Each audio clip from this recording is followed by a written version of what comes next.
Hi friends, வழுதுனங்காய் வச்சு வழுதுனங்காய் முட்டை பொரிச்சது செய்வோமா? ரொம்ப ஈஸி தான் கேட்டில். அதுக்கு ஒரு வழுதுனங்காய் எடுத்து கழுவிக்கிட்டு அதுக்கு மேலே வந்து எண்ணெய் தடவிடுங்க. சரி, அந்த கத்திரிக்காய் மேலே 5-6 வரி போட்டுடுங்க. தொலி பிச்சு எடுக்க ஈஸியாக இருக்கும்.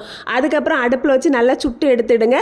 அதுக்கு கொண்டைக்கு பக்கத்தில் வேவண்டாம், இல்லைன்னா அது என்ன ஆகும்னா நம்ம வந்து முட்டையில் போட்டு பொரிச்சு எடுக்கும்போது அப்படி உள்ள பிஞ்சி ஒரு மாதிரி நஜாம்ஜான்னு போயிடும். அதனால கொண்டை அப்படியே இருக்கட்டு, மற்ற எல்லாத்தையும் சுட்டுருங்க. சரியா?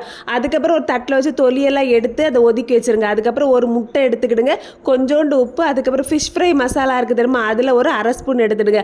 அதுக்கப்புறம் இதை நல்லா கலக்கி வச்சுட்டு அங்கே நம்ம வந்து வச்சுருக்கோம் பார்த்தீங்களா, சுட்டு வச்சுருக்கோம்ல வழுதுனங்க, அதை எடுத்து இதுக்கு மேலே வச்சு அந்த முட்டையில் வச்சு நல்லா அமுக்கணும். கொண்டை வந்து வேவாத்தனால இந்த வழுதுனங்க வந்து அப்படி பிஞ்சு கலந்து எடுத்து போவாது, சூப்பராக வரும். அப்போ அந்த முட்டையில் நல்லா மாறி மாறி முக்கி ஒரு 10 நிமிஷம் ஊற வச்சுட்டு அப்புறம் எண்ணெயில் போட்டு நல்லா பொரிச்சு எடுங்க. எண்ணெய் ஊற்றும் போது கொஞ்சம் நிறைய ஆகிட்டு பார்த்துருங்க, நீங்கள் கொஞ்சம் குறவாகவே ஊற்றிடுங்க.